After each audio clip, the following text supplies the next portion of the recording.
I'm about to tell you something that might change how you think about that burning in your feet forever. Something about a symptom you've mentioned to your doctor at least twice. Something you've been told is just part of getting older. You think your nerves are the problem. You think something went wrong with the nerves themselves. But there's a very high chance your nerves are perfectly fine, and something else entirely is strangling them from the outside, cutting off their oxygen supply, one tiny blood vessel at a time. And you have absolutely no idea it's happening. What I'm about to share explains why your feet burn specifically at 2 in the morning and not during the day. Why one leg feels heavier than the other when you walk down the hallway. Why you got dizzy last week when you stood up from your recliner. These are not 3 separate problems. They are 3 signs of one problem. And that problem is not in your nerves. It's in the tiny blood vessels feeding them. By the end of this video, you will know exactly what is happening, which 3 nutrients address it directly, and what your cholesterol medication may be doing to make it worse without your doctor or you realizing it. Stay with me, because this starts with a woman named Patricia. Patricia was 71 years old. She lived alone in Phoenix, Arizona. She had been a bookkeeper for 30 years, precise and careful with everything she did. And she brought that same care to managing her health. She took her medications every day without missing a dose. She watched what she ate. She walked most mornings before the Arizona heat made it impossible. The tingling started in her left foot about 2 years before she came to see me. Just her toes at first. That pins and needles feeling, like her foot had fallen asleep, except it never fully woke up. She mentioned it at her next checkup. Her doctor said it was common at her age. Possibly some nerve compression. Keep an eye on it. By the following year, it had spread to both feet and moved up past her ankles. Sometimes it was numbness, a strange deadness, like her feet belonged to someone else. And sometimes, always in the middle of the night, it was burning. A deep, uncomfortable heat that woke her up at 2 in the morning and kept her awake until 4. She would sit on the edge of her bed in the dark, waiting for it to pass, watching the clock. She stopped mentioning it to her doctor because the answer was always the same. Common at your age, possibly early diabetic neuropathy. Watch your blood sugar. But the thing that frightened Patricia most was not the burning at night. It was what was happening during the day. She had started hesitating at doorways, pausing before she stepped from her kitchen tile onto her living room carpet, because she could not fully feel where her foot was landing. She had caught the edge of a rug twice in the same week. The second time, she grabbed the wall just in time. She did not tell her daughter about this. Her daughter lived in Tucson and worried enough already. And Patricia knew, without anyone saying it directly, that if her daughter found out she was catching rugs and hesitating at doorways, the conversation about moving closer would start again. The conversation about giving up the house, her kitchen, her morning walks, the life she had spent 22 years building in that home. She was not ready for that conversation. So she stayed quiet. She came to see me not because of the burning and not because of the numbness. She came because one morning she sat in her car in her own driveway for 10 minutes before a doctor's appointment, talking herself into feeling confident enough to drive. And that had never happened to her before in her life. Patricia was not losing her mind. She was not being dramatic. What was happening to her feet and her legs and her balance was a direct physical consequence of what was happening inside the tiny blood vessels that feed her nerves. And nobody had taken the 15 minutes to explain it to her in a way that made it real. She sat across from me in the exam room with her hands in her lap. She had brought a list, written in her neat bookkeeper handwriting, of every symptom and when it had started. 2 years and 3 months for the left foot tingling. 14 months for the bilateral burning at night. 9 months for the balance hesitation at doorways. 6 months for the catching of rugs. She looked at me when she finished reading it and said, "I feel like I am slowly disappearing from my feet up, and I do not know how to stop it." I told her the same thing I am telling you now. She was not disappearing. She was being starved. And there is a difference between the two. One has no answer. The other does. It is not your fault this was never explained to you. Your doctor sees you for 15 minutes and has a dozen problems to cover. The connection between what is happening inside your arteries and why your feet burn at 2 in the morning gets lost in that 15-minute window. That is not negligence. That is a system that does not have enough time for the full picture. But you deserve the full picture. And that is what today is for. Let me explain what is actually happening. Your nerves do not just float inside your body on their own. Think of a nerve like a thick electrical cable, the kind that runs power to your house. That cable carries signals from your feet to your brain, telling your brain exactly where the floor is, how hard your foot is pressing, whether the surface is flat or sloped. It works 24 hours a day, every single day you are alive. Now that cable needs to be fed. Wrapped around the outside of every major nerve in your body is a microscopic net of tiny blood vessels. These vessels are so small that only one red blood cell at a time can squeeze through them. Their job is to deliver oxygen and fuel to the nerve around the clock. Without that delivery, the nerve starts to malfunction. And then, slowly, it starts to die. These tiny vessels have a medical name. They are called the Vasa Nervorum, which just means, in plain English, the blood vessels of the nerve. Think of them as the nerve's personal plumbing. And when that plumbing gets clogged or stiffened or narrowed from decades of high blood sugar or high blood pressure or inflammation, the nerve on the inside starts to suffocate. That burning you feel at 2 in the morning is not your nerve acting up. That is your nerve screaming for oxygen because its blood supply has been cut off. And here is why it happens specifically at night and not during the day. During the day, when you are moving around, walking to the mailbox, getting up from your chair, your heart is pumping harder. Your blood pressure is up. That pressure forces blood through even partially clogged vessels.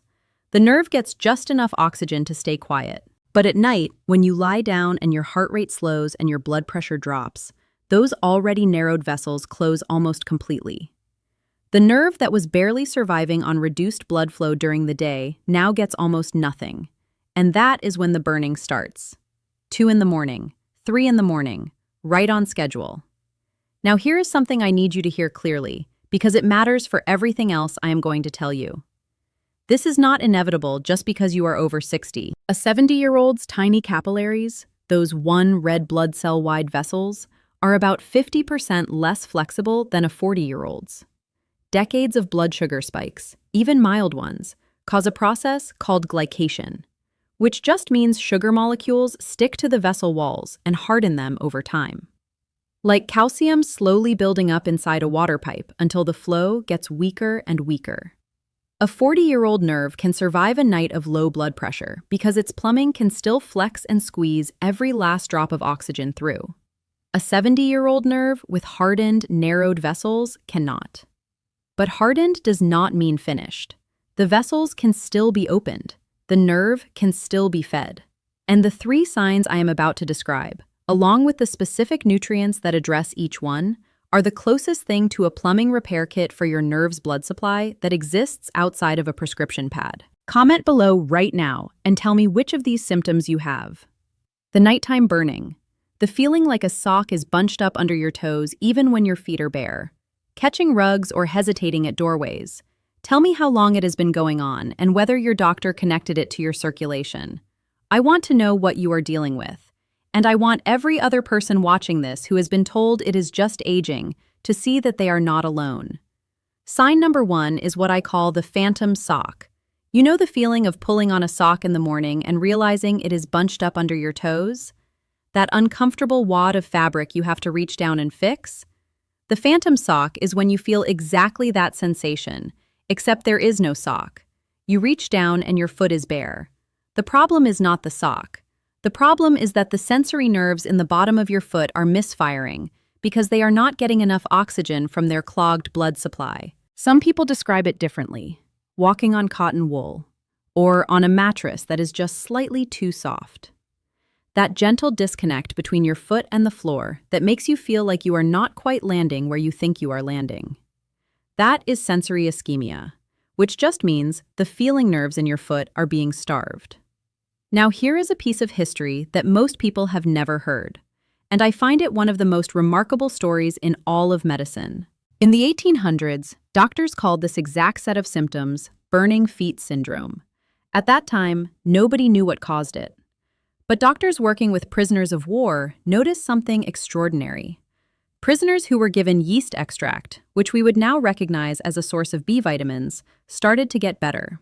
The burning went down. The sensation returned. The cotton wool feeling slowly disappeared. This was happening decades before anyone in the world had even identified what B vitamins were. The doctors did not know why the yeast extract worked. They just knew that it did. And the prisoners who received it could walk properly again. What those doctors had stumbled onto was the connection between a specific B vitamin, vitamin B1, and the survival of the sensory nerves in the feet and legs. The problem is that the standard form of B1, the kind in your drugstore multivitamin, has a serious limitation. Your nerves are wrapped in a fatty coating called the myelin sheath. Think of it like the rubber insulation around an electrical wire, the coating that keeps the signal from leaking out. That coating is made of fat, and standard vitamin B1 is water-soluble. Trying to push it through a fatty nerve coating is like pouring water on a greased pan. It just slides right off. The B1 never gets inside the nerve where it needs to work. There is a fat-soluble form of B1 called benfotiamine. It was developed specifically to penetrate that fatty coating. Research has shown that benfotiamine gets inside the nerve 360% more effectively than the standard water-soluble B1 you find in most supplements. It does not slide off the pan. It absorbs right in. A study published in Experimental and Clinical Endocrinology and Diabetes followed 165 patients who had nerve symptoms in their feet and legs. After just 6 weeks of benfotiamine, their neuropathy symptom score dropped by 40% compared to the group taking a placebo. Pain intensity dropped from severe to mild or moderate in 72% of the patients. Not gone completely.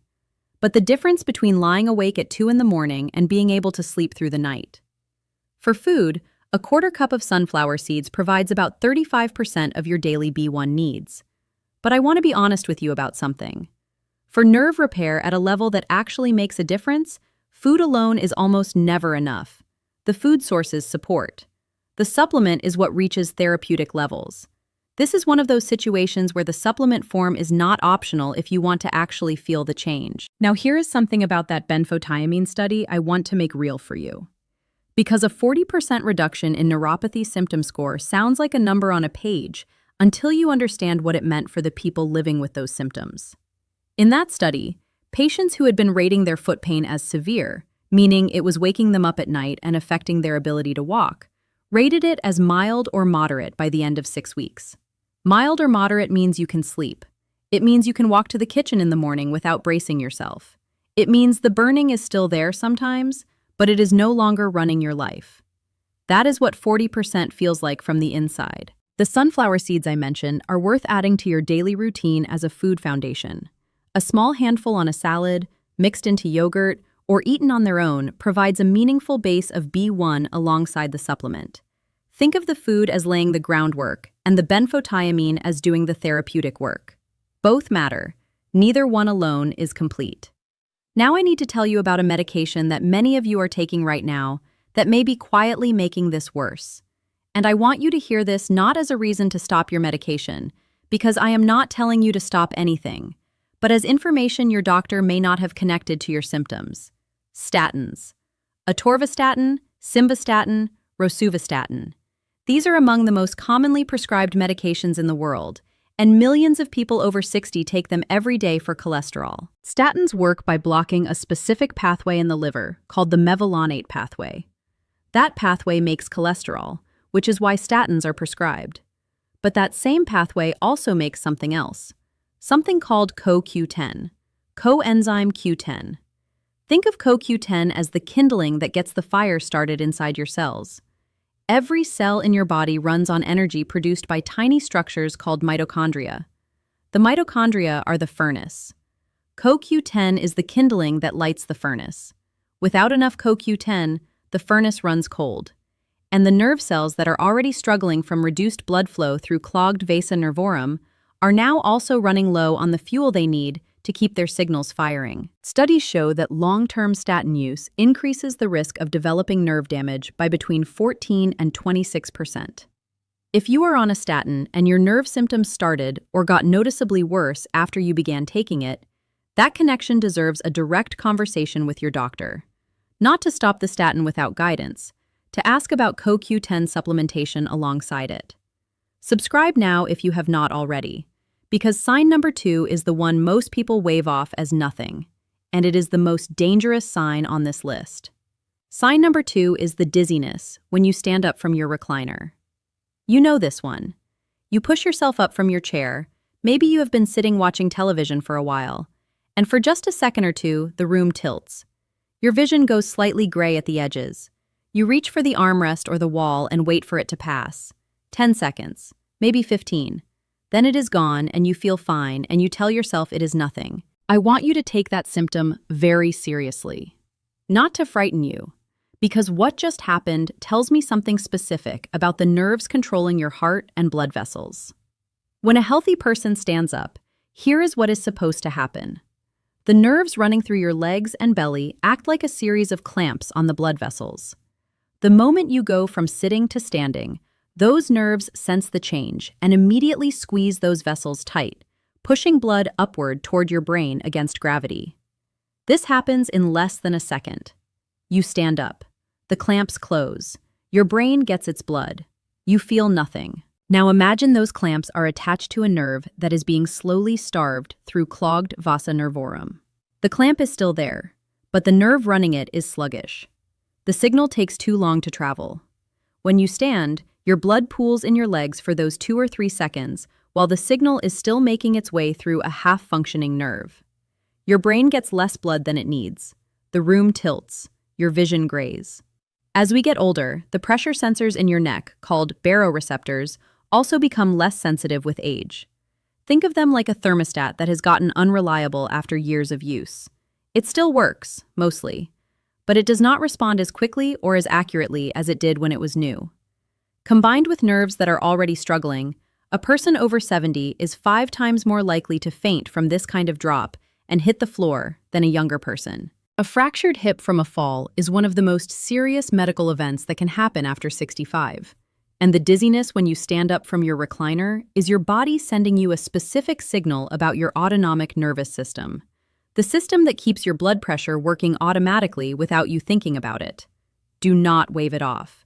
The nutrient that addresses this most directly is called alpha-lipoic acid, or ALA. Now that sounds very technical, so let me break it down. ALA is an antioxidant that your body makes naturally, but in smaller and smaller amounts as you age. Its specific job here is to reduce the damage happening inside the walls of the Vasa Nervorum, and to support the healing of the nerve fibers that control your blood vessels and your heart rate. The Sydney trial, one of the most respected studies on nerve health and nutrition, gave 120 patients 600 milligrams of ALA. Their total symptom score improved by 5.7 points. The placebo group improved by 1.8. The patients receiving ALA also showed measurable improvements in heart rate variability, which is a direct sign that the autonomic nerves controlling the heart were beginning to heal. Now I know what you might be thinking. That was an IV study. Does taking it as a capsule work? Oral ALA shows a more modest effect than intravenous, but it is consistent and well documented. 600 milligrams daily in capsule form is the dose used in most human trials that showed benefit for nerve symptoms. For food, spinach and broccoli both contain ALA. Here is where I need to be completely honest with you, though. To get 600 milligrams of ALA from spinach alone, you would need to eat roughly 10 pounds of it every single day. 10 pounds. That is not a salad. That is a commitment nobody can realistically make. This is one of those clear situations where the supplement is the only practical path to a therapeutic dose. 2 safety notes before you consider ALA. First, if you are on levothyroxine for your thyroid, this is critical. ALA reduces the conversion of T4, which is the storage form of thyroid hormone, into T3, which is the active form your body actually uses, which just means ALA can partially block your thyroid medication from doing its job. Take ALA at least 4 hours apart from your levothyroxine. Not 1 hour, not 2, 4 hours. Set a separate alarm if you need to. This is not optional. Second, if you are currently in chemotherapy treatment or your neuropathy came from chemotherapy, do not take high-dose ALA without your oncologist's approval. Here is why this matters specifically. ALA is a powerful antioxidant. Chemotherapy works partly by creating oxidative stress that kills cancer cells. High-dose antioxidants can potentially shield cancer cells from that same stress, which means they may reduce how effectively your chemotherapy is working. Your oncologist needs to be part of that decision. Do not take ALA during active cancer treatment without that conversation. If you want the complete guide with dosages, timing, supplement forms, and the full interaction list for everything in this video, it is all in the ebook. The link is in the description below. But do not go anywhere yet, because sign number 3 is the one Patricia was most frightened of, and the one she had been hiding from her daughter for months. Comment below and tell me if you have experienced that room tilt dizziness when you stand up. And tell me whether your doctor connected it to your nerve health or simply told you to stand up more slowly. I want to know how many people watching this were handed that advice as the complete answer. Sign number 3 is what I call the lead leg. Patricia described it to me as dragging, like one leg was heavier than the other. Not painful, not numb exactly, just heavy, like dragging a sandbag tied to her ankle. That is actually one of the most common descriptions I hear in the clinic from patients over 65. Not a cramp, not pain, just that dead, heavy weight that shows up especially in the morning and does not fully lift. When she walked from her bedroom to the kitchen in the morning, the left leg would just slightly not cooperate the way the right one did. She had to think about it, concentrate on lifting her foot a little higher so the toe would clear the floor. She had caught the same rug twice in the same week. She told herself the first time she had not been paying attention. The second time she knew something was wrong. This is called motor neuropathy, and it happens when the blood supply to a nerve has been cut off long enough that the nerve starts to lose its ability to carry movement commands, not just feeling. When the Vasa Nervorum feeding a motor nerve are too clogged to keep the nerve alive, the muscle that nerve controls begins to weaken. Not because the muscle itself is sick, because the muscle is no longer receiving the electrical signal it needs from the nerve to maintain its strength. Think of it like a sound system. The speakers are fine, the amplifier is fine, but the cable connecting them has been quietly fraying for years. The music still comes through, but it is weak and distorted. The foot that catches on rugs, the leg that feels heavy, the toe that does not lift quite high enough when you take a step. These are the speakers losing their signal. Now I need to tell you about a second medication that can directly cause this. And this one affects tens of millions of people over 60. Metformin. If you have been diagnosed with type 2 diabetes, there is a good chance you are taking it. It is the most commonly prescribed first-line diabetes medication in the world, and for most people, it genuinely helps their blood sugar. But here is what most patients, and honestly, many doctors, do not know. Metformin blocks a specific absorption channel in the lower part of your gut that your body uses to absorb vitamin B12 from food. It does not block B12 entirely. But studies show that 30% of people who have been on metformin for more than 5 years develop B12 deficiency serious enough to damage their nerves. 30%. That is nearly 1 in 3 people. That is not a rare side effect. That is one of the most common and least discussed consequences of a medication taken by millions. Here is the part that makes it especially important for people over 60. About 40% of adults over 60 already have reduced stomach acid because of a condition called atrophic gastritis. Lower stomach acid means lower B12 absorption even without metformin. So if you are over 60, on metformin, and have lower stomach acid, you have 3 separate things working against your B12 at the same time. And here is the cruel part. B12 deficiency looks exactly like diabetic neuropathy. The same tingling, the same numbness, the same lead leg. It is impossible to tell the difference without a blood test. You could be eating meat and eggs every day, foods packed with B12, and still be running dangerously low. Because you are eating it, but you are not absorbing it. Like putting money in a wallet with a hole in the bottom. It goes in, it falls straight out, and you have no idea the balance is empty. The solution is a specific form of B12 called methylcobalamin, not cyanocobalamin, which is the cheap form in most drugstore multivitamins. Cyanocobalamin requires your body to do several conversion steps before it becomes usable. Methylcobalamin is the active, ready-to-use form. It goes to work immediately without any conversion. A study published in Clinical Practice in 2019 showed that patients with diabetic nerve damage who took methylcobalamin showed a measurable increase in nerve conduction velocity after 3 months, which just means the speed at which electrical signals traveled through their nerves improved.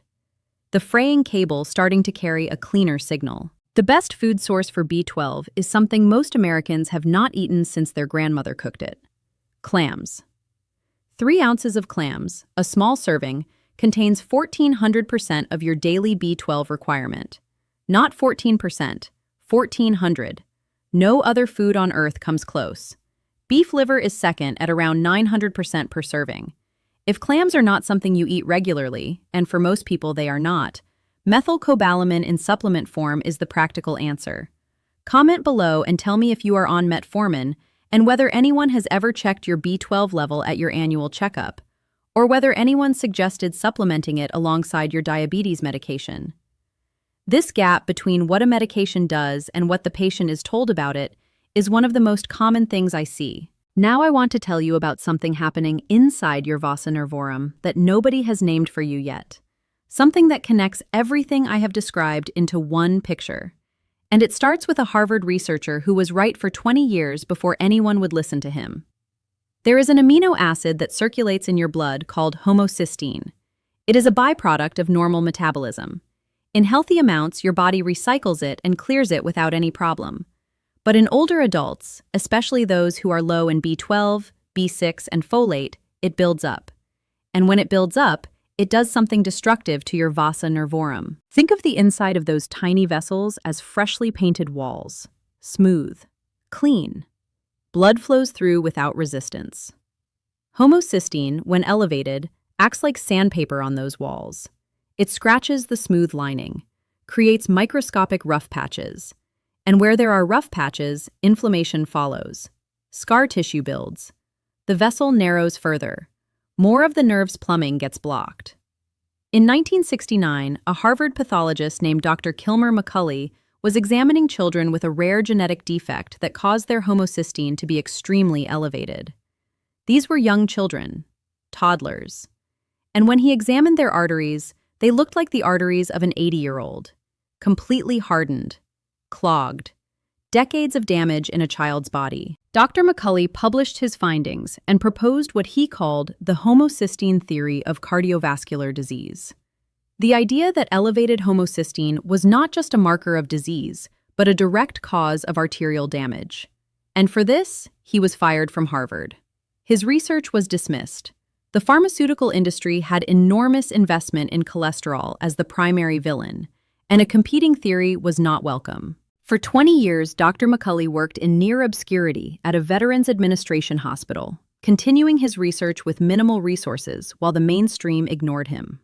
Then, the studies started arriving from other researchers around the world, confirming exactly what he had described in 1969. He is now considered a pioneer. His theory is taught in medical schools. His 20 years of professional exile is one of the most striking examples of how long it can take for a correct answer to travel from a researcher's desk to the place where it can actually help someone. The nutrients that lower homocysteine are B12, B6, and folate. The exact 3 nutrients that people over 60, particularly those on metformin or acid-reducing medications, are most likely to be deficient in. The same deficiencies, the same nerves, the same tiny vessels. Here is what makes homocysteine particularly dangerous for seniors specifically. To clear homocysteine from your blood, your body needs to convert it using B12 as the key ingredient.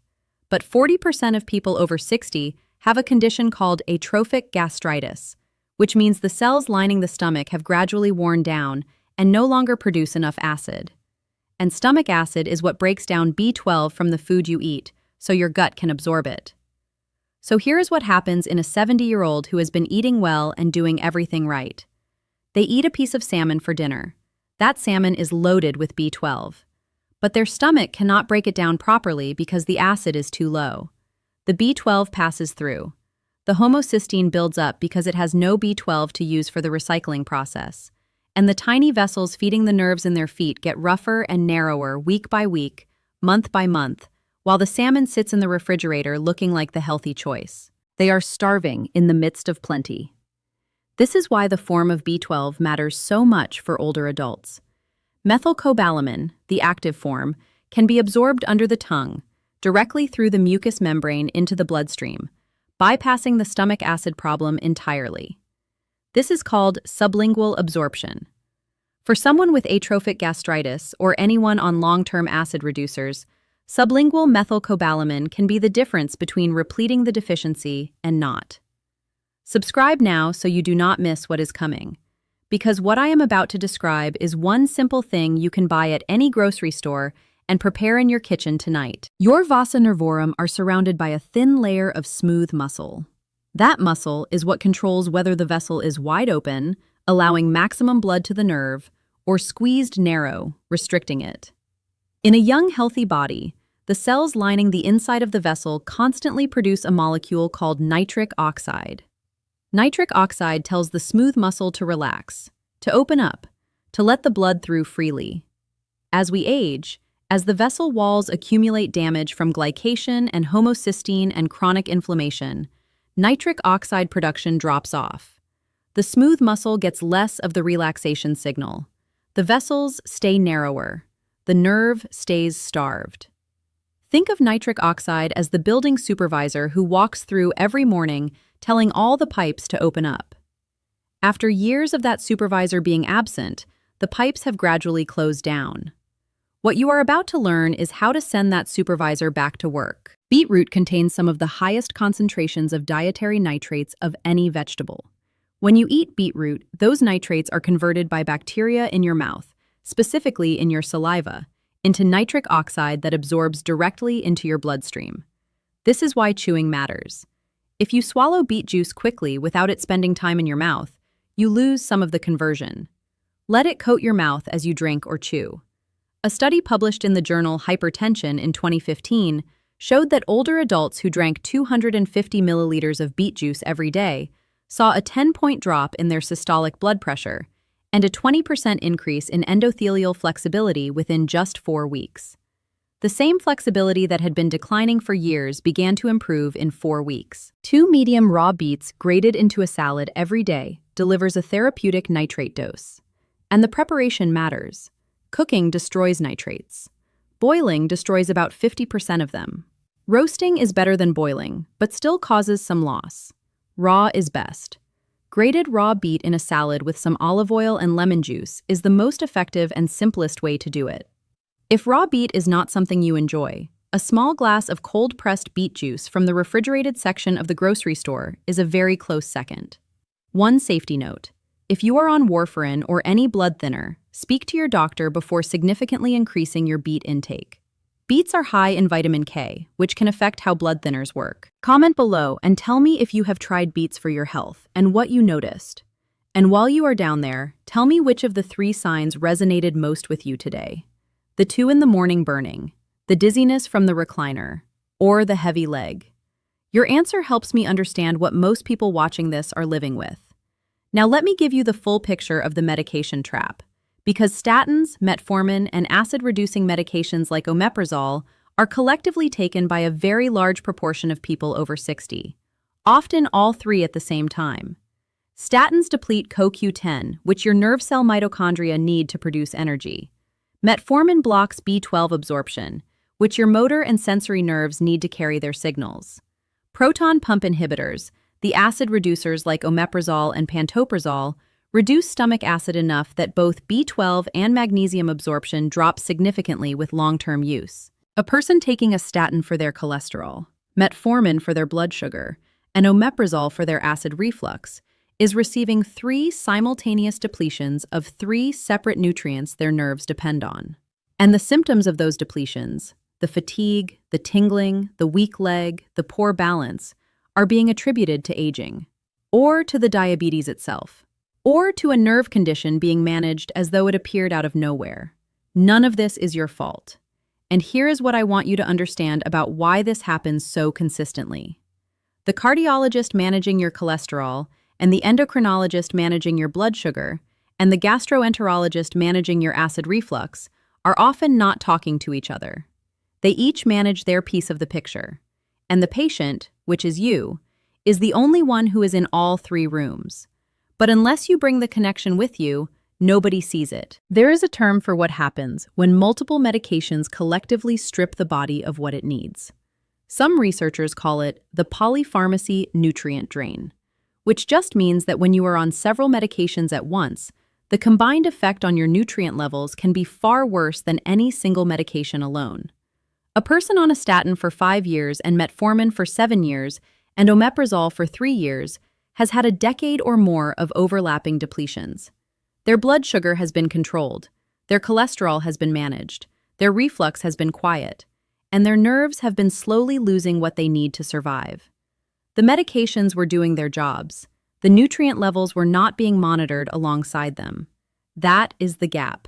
And now you know it exists. Now that you can see the connection, you can bring it to your doctor as a specific, informed question. Ask them to check your B12, your CoQ10, and your homocysteine levels at your next appointment. These are standard blood tests. They are not expensive. And the results will tell both you and your doctor something that 15 minutes of symptoms discussion might never uncover. I also want to give you one thing to ask your doctor for at your next appointment, because bringing specific, informed questions gets specific, useful answers. A 15-minute visit with a clear question leads somewhere. A 15-minute visit where you describe symptoms and wait for a diagnosis often leads to watch and see. Ask for these 3 tests. And when you ask, say it this way so your doctor understands you have been doing your research and are not just worried without reason. Say, I have been reading about how long-term use of statins and metformin can deplete CoQ10 and B12 respectively, and about the role of elevated homocysteine in nerve damage. I would like to check my B12, my homocysteine, and if possible, my CoQ10 alongside my next routine blood work. That sentence tells your doctor 3 things. First, that you have done serious reading, not just found something alarming online. Second, that you are connecting your current medications to a possible nutritional gap, which is a clinical question worth investigating. Third, that you are not asking them to do anything unusual. These are standard tests. Any primary care doctor can order them in the same visit. Most good doctors respond well to patients who come in with specific, informed questions. It makes their job easier. It makes the visit more productive. And it gets you an answer instead of a pamphlet. Ask for these 3 tests: a serum B12 level, a homocysteine level, and if you are on a statin, ask about a CoQ10 level, or simply a conversation about whether CoQ10 supplementation makes sense for your situation. These are standard blood tests. They do not require a specialist. They do not require a referral. Any primary care physician can order them at your next routine visit, and the results will tell both you and your doctor something that no amount of symptom description can convey as clearly. Patricia's B12 came back at the very bottom of the so-called normal range, technically not deficient, but her homocysteine was elevated. Her doctor, when he saw those 2 numbers together alongside her nerve symptoms and her years on an acid-reducing medication for reflux, understood immediately what had been happening. He said to her, "I should have checked this 2 years ago." She told him, "Now you know to check it for the next patient." Here is the protocol, organized by time of day so it is easy to follow. With breakfast or your first meal. Benfotiamine, the fat-soluble B1. Take it with food because the fat in your meal helps it absorb. This is your sensory nerve protection, the nutrient that addresses the phantom sock symptoms and the 2 in the morning burning. With lunch or your midday meal. Alpha-Lipoic acid, 600 milligrams if your doctor approves. You are not on thyroid medication, and you are not currently in chemotherapy treatment. If you are on levothyroxine, take ALA at least 4 hours away from your thyroid dose, because ALA interferes with the T4 to T3 conversion your thyroid medication depends on. This addresses the autonomic nerve damage driving the dizziness from the recliner. With dinner. Methylcobalamin B12. Take it with your evening meal alongside B6 and folate if you are using them to address homocysteine. This is your motor nerve support, addressing the lead leg and the tripping. With dinner or alongside any meal. 2 medium raw beets grated into your food, or a small glass of cold-pressed beet juice. This is your nitric oxide flush, the daily signal to your Vasa Nervorum to open up and let the blood through. CoQ10 if you are on a statin. 200 to 400 milligrams with your largest meal. since CoQ10 absorbs best alongside dietary fat. Before I give you the timeline, I want to say something directly. Something that Patricia told me she needed to hear before she believed any of it would actually work for her. She said, "I have been telling myself for 2 years that this is manageable, that I can adapt, that I can just be more careful near the rugs, park closer to the entrance, sit near the wall at restaurants so I always have something to grab." She paused. Then she said, "But adapting is how you lose things without noticing them go. You adapt, then you adapt again, and one day you look up and the life you had has been replaced by a smaller, safer version of it." She was not wrong. That quiet shrinking is exactly what ischemic neuropathy does when it goes unaddressed. It does not take your independence in one dramatic event. It takes it in small adjustments, each one reasonable, each one sensible, until the sum of all the reasonable adjustments is a life that no longer fits who you are. The goal of everything in this protocol is not to help you adapt better to the smaller life. The goal is to stop the shrinking, to get some of the signal back, to walk to your own mailbox without rehearsing it first. Let me tell you what results look like week by week, so you know what to expect and do not give up before the biology has had time to respond. In the first 1 to 2 weeks, the beets are the fastest-acting intervention. Nitric oxide response happens quickly. Some people notice a small improvement in the standing dizziness within the first week as vascular flexibility begins to improve. Do not expect the nerve symptoms themselves to change this fast. Nerves repair slowly, much more slowly than blood vessels. By 4 to 6 weeks, if the 2 in the morning burning is related to B1 deficiency, many people notice the episodes becoming less severe or less frequent. Not gone, quieter. The difference between waking up every night and waking up 3 or 4 nights a week. That change, small as it sounds, is meaningful when you have been losing sleep for 2 years. One more thing about the week-by-week picture. The changes do not always feel like improvements at first. Some people notice an increase in tingling in weeks 1 and 2 before things start to settle. This is something the research calls re-innervation, which just means the nerve is starting to wake up and fire again. A nerve that has been mostly silent from oxygen starvation, when it starts receiving blood flow again, sometimes makes more noise before it makes less. Like a leg that has been asleep, the pins and needles get more intense for a moment before the normal feeling returns. Do not mistake that temporary increase for the treatment making things worse. It is often the first sign that something is changing in the right direction. Mark the date when it starts. Check again 2 weeks later. The trajectory matters more than any single morning. At 3 months, ask your doctor to recheck your B12 and your homocysteine. If you were deficient, the improvement from methylcobalamin should be visible in the blood test. And more importantly, it should begin to show in the steadiness when you walk, in the confidence at the doorway, in the leg that lifts a little more willingly in the morning. Patricia came back to see me at 6 months. She sat down across from me and put both hands flat on my desk and looked at me.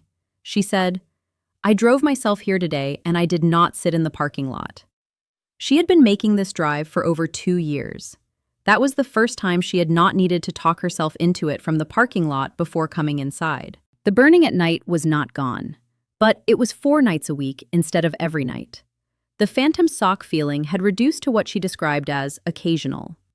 The left leg was no longer what she had been calling in her own mind a stranger. She could feel where it was when she walked. She had not caught a rug in 3 months. She had not told her daughter yet how bad it had been at its worst. She was saving that conversation for her daughter's next visit. She planned to walk her daughter from the car to the front door without hesitating at the threshold. Just step right through. Like she used to. Like she had always done before she started noticing. That is what feeding the Vasa Nervorum looks like from the inside. Not a complete cure. Not a reversal of everything that accumulated over decades. A return of enough signal to make the ordinary things ordinary again. To walk to your own front door without rehearsing it first. You deserve that too. I want to leave you with the image that Patricia gave me at that 6-month visit. After she told me about driving herself to the office without sitting in the parking lot first. After she showed me her symptom journal where the burning nights had gone from 7 out of 7 to 4 out of 7.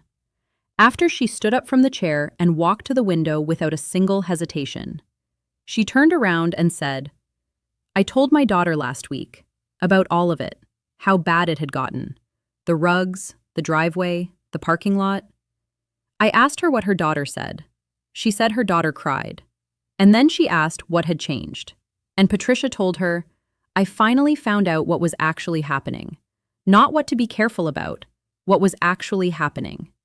And then she stopped adapting and started fixing it. Her daughter drove up from Tucson the following weekend. They walked from the car to the front door together. Patricia did not hesitate at the threshold. She just stepped through. That is what you are working toward. Not a perfect outcome, not a complete reversal. The ability to step through your own front door without rehearsing it first. You have everything you need to start tonight. Comment below and tell me which of these 3 signs you recognized in yourself today. The nighttime burning, the dizziness from the recliner, or the heavy dragging leg. And tell me how long you have been living with it. Your answer helps me understand what I need to explain better. And it helps every other person watching who is looking for the same answers you are looking for right now. If this video explained something that your doctor has not had time to connect for you, please hit the like button and share it with someone you care about who has been told their tingling or numbness is just part of getting older. It is not just part of getting older, and they deserve to know that. Everything in this video is for educational purposes only. It is not a substitute for your doctor's guidance, and it is not medical advice. If you are taking statins, metformin, warfarin, levothyroxine, or if you have ever received chemotherapy, please discuss these nutrients with your doctor before adding them. Some of the interactions I described are serious, and your doctor needs to be part of that decision.